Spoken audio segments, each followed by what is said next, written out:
waa hagaag dhegaystayaal kulanti wanaagsan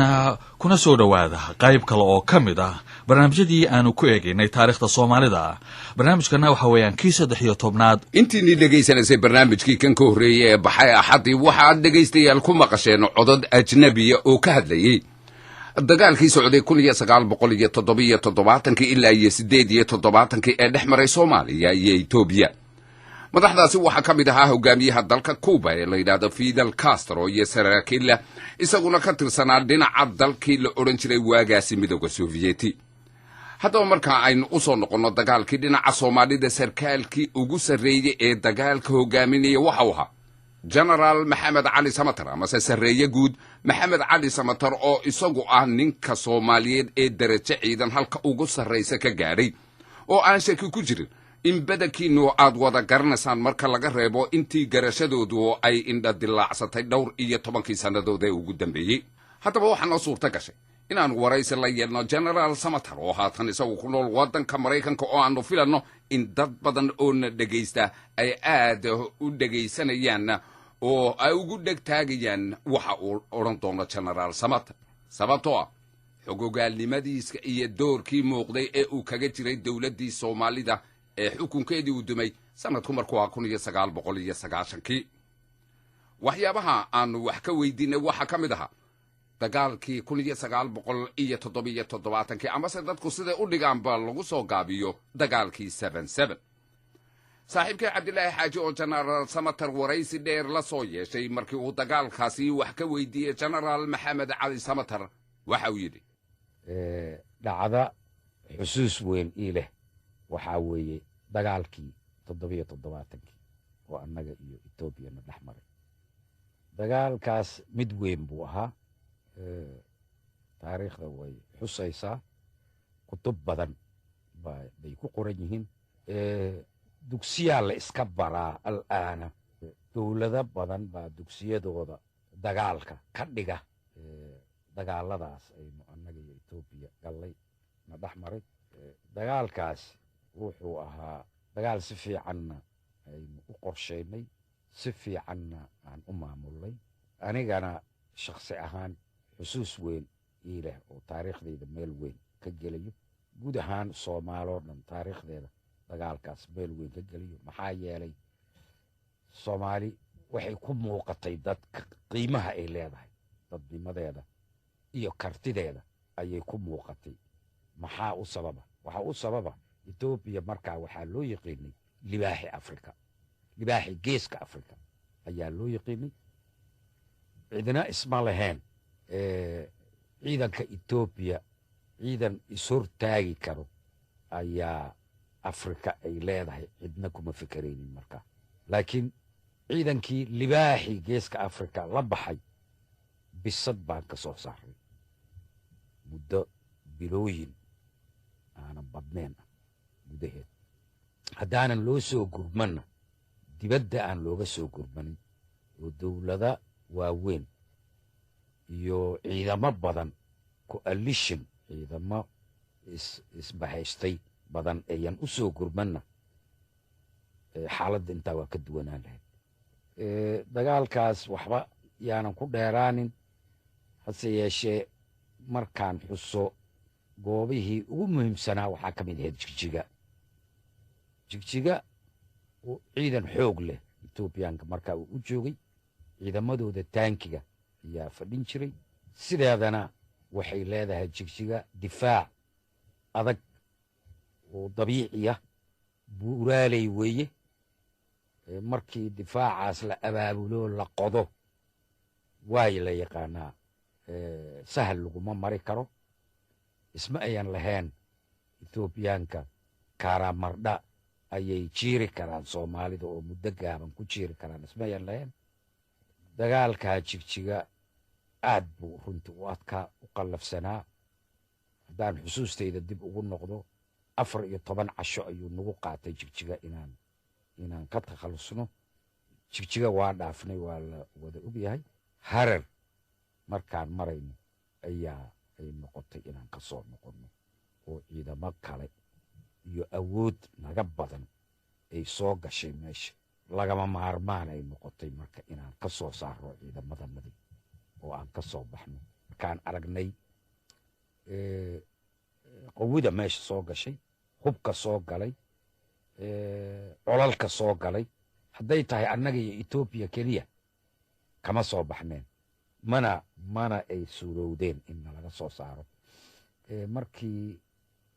annana aan keligayn noqonnay oo marka halkaas waxay ku tusaysaa yacni militarily waan ku adkaynay dagaalkii laakiin politically baa annala aynu weynay allaayad ama rag nala safto dowlado nala safto oo na soo barbar istaago oo nala galo dagaalkii baan weynay ayaana ay heleen waxaa daba dhegaystayaal la isweydiin karaa oo dadkana dhegaysanaya isweydiin karaan waxaa dowladdii soomaaliyeed iyo ciidamadeediiba ay u waayeen taageero shisheeya oo muhiim wakhtigaasi ahayd gaar ahaana in laga helo dowladihii waaweyn ee waxtarkooda isbeddel ku samayn lahaa dagaalkaasi jenaraal maxamed cali samatar oo arrintaasi iyo khasaaraha dad ee labada dhinacba soo gaadhay ka hadlayay oo uga jawaabay cabdilaahi xaajina waxa uu yidhi sababtu way iska caddahay waxaa weeye annaga markaa waxaan u muuqanayn dad weerarayo dad kale dalkiisa marka cidina diyaar uma aha inay gacan ku siiso cid wax weerarayso etoobiyana dad isdaafacayo oo la soo weeraray ayay ahaayeen marka waa la daafacayo waa gacan baa la siiyey laba quwadoo waaweyn baa jiray labadii quwadoo waaweynaa mid ayagay la safatay oo ruuskii iyagu la saftay maxaa dhacay ilaan idinku markii hore idinla socdayoo tababar idin siiyeyoo aad isku dhoweydeen waxaa dhacday ruuska markii dagaalka uu muddo socday ruuska wuxuu cilaaqaad xoog leh la yeeshay etoobiya wuxuu degay etoobiya wuu xisaabtamay ruuska etoobiya iyo soomaaliya isbarbar dhigay wuxuuna doortay etoobiya sababo badan aawadood waa mare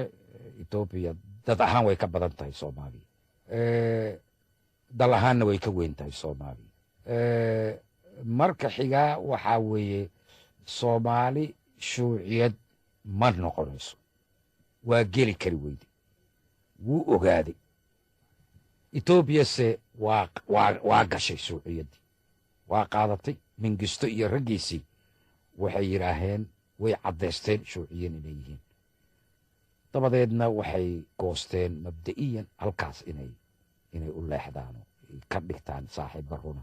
soomaalidana saaxiib ku meel gaaroo ahaa in markaa ay ka tagaan ayaa la qumanaatay markii aad soo baxdeen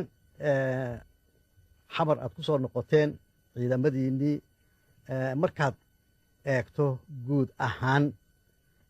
imisa ciidana ayaa idinkaga dhintay askarta idinkaga dhimatay qiyaastii maxaad ku sheegi karaysaa tirooyin kala duwan baa jira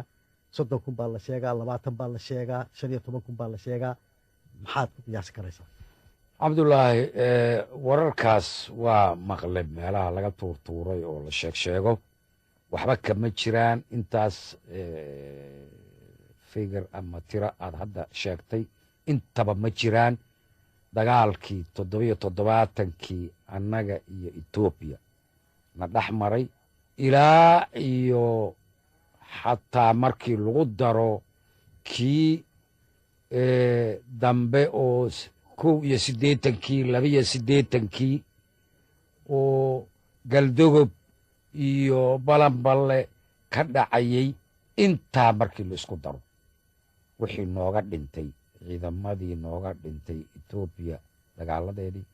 5,500 oo nin weeyaan oo nin uusan dheereen intaasi waa inta rasmiga ahayd idinku aad isu sheegteen laakiin tiradu intaa aad bay uga badan tahay baa la yidhaha waxba kama jiraan waxaa annaga waa noo tirsan yihiin dadkanaga beenna ka sheegi mayno ninkiisi dhintay ma qarinayo taariikh hadda lasoo dhaafay wey haddii markii dagaalka lagu jiray la qarqarin karay maanta ma joogto maanta inaan qariyaa wax faa'iido oo ku jiraa male 5,500 oo nin baa nooga dhintay maxaabiis annagiyo etoobiya aan kala haynayna annaga waxay naga hayeen 270 nin markii weliba intooda badan ay qabteen intii galdogob iyo balanballe dagaaladooda ay socdeen. Dagaalkii 77kii 17 nin bay naga hayeen dhammaan ciidan ahaan. idinna imsaad hayseen? annaga waxaan haynay ilaa 6,000 ciidan gaarayo. statistiga qoran oo la yaqaan weeye oo waxaana dhex socotay waayihii dambe oo dhan Red Crosska ayaa annagana noo keenaysay ayagana u geynaysay, dabadeedna waa annaga u gudbinay markii dambe maxaabiistoodii. intooda badan waxay ahaayeen raggii militariga rigliga ahaa ama militarigii runta ahaa oo Ethiopian Army-ga ahaa. in badan oo kaloo ama boliis ama dad military u yaal ahoo militariga dhex deganaa way jireen, ama xaasaskoodii ama caruurtoodii ka mid ah oo lasoo qabtay xeryihii lagu soo qabtay, laakiin inta badan military ahaayeen. jenaraal samater, haddii aad tiri ciidamadii soomaalida ee dagaalkii 77kii bilowgii 78kii ka qayb galay waxaa nagaga dhintay 5,500, maxaad ku qiyaasi karaysaa ciidamada Ethiopia intii ka dhimatay oo dagaaladaasina ay aad iyo aad u qararaayeen una xoog weynaayeen? cabdullaahi, runtii mala awaal mooyaane xisaab saxa wixii Ethiopia uga dhintay kuma siini karo, mana jecli wax aanan hubin inaan maaragtay iska tuuro. laakiin haddana wixii annaga aan aragnay ama tirinay waa kuu sheegi karaa, laakiin runtii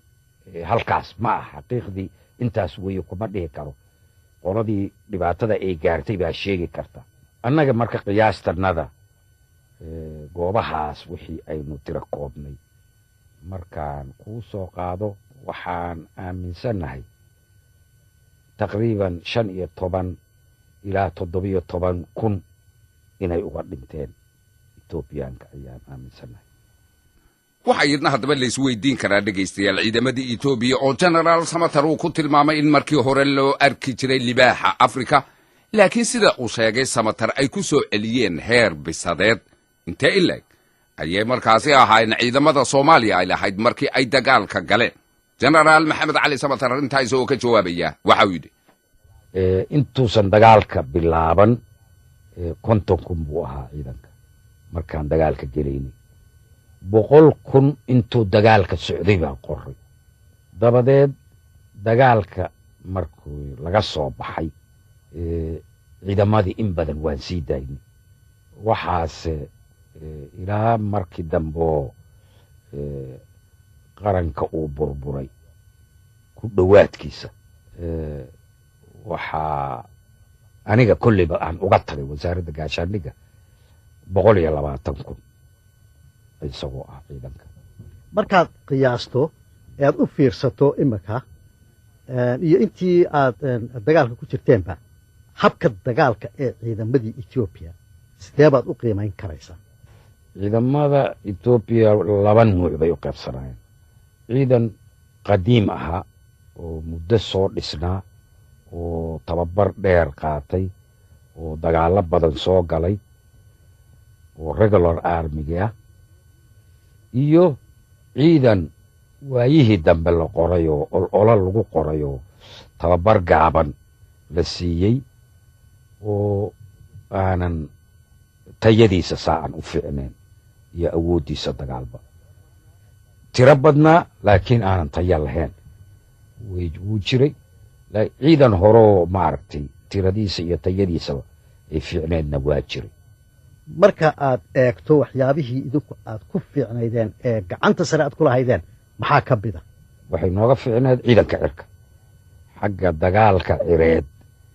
aad bay Ethiopia noogaga fiicneed. annaga waxaan aad uga fiicneen xagga madaafiicda goobta khusuusan. ciidamadanada madaafiicda goobta waxay ahaayeen kuwa aad tababarkooda uu u fiican yahay, hogaamintooda dabeed ay aad u fiican tahay, rag mintid oo yaqaan dagaalkanana ay hogaaminayaan waxaan u malaynaa weerarka annagaa uga fiicnan difaacay nooga fiicnaayeen etoobiyaanka difaaca waa xagsadaan aad bay u xagsadaan adoo khasba mooyaane oo ay ku baaba'aan meeshaa mooyaane kama baxaan sahal ugama baxaan fulayna ma aha laakiin annaga min feerfeer marka laga bilaabo ilaa iyo harar intaa waa wadnay waa eryeynay waa daba joognay waana ka saaraynay goob walba markay ay galaan goobahaas aad bay difaacooda ugu dagaalamayeen iyagoo lagu biyo keenaa mooyaane sahal ugama ayan baxaynin sahal ugama yaacaynin hase yeeshee waa maquuninay runtii mana ayan filaynin dagaal noocaasa inaan ku qaadi karo waa hagaag dhegaystayaal barnaamijka maantana intaa ayaanu ku joojinaynaa haddii ay baydmo intaynu dib u kulmayno waxaanu kaga tegaynaa sidaas iyo nabadgelyo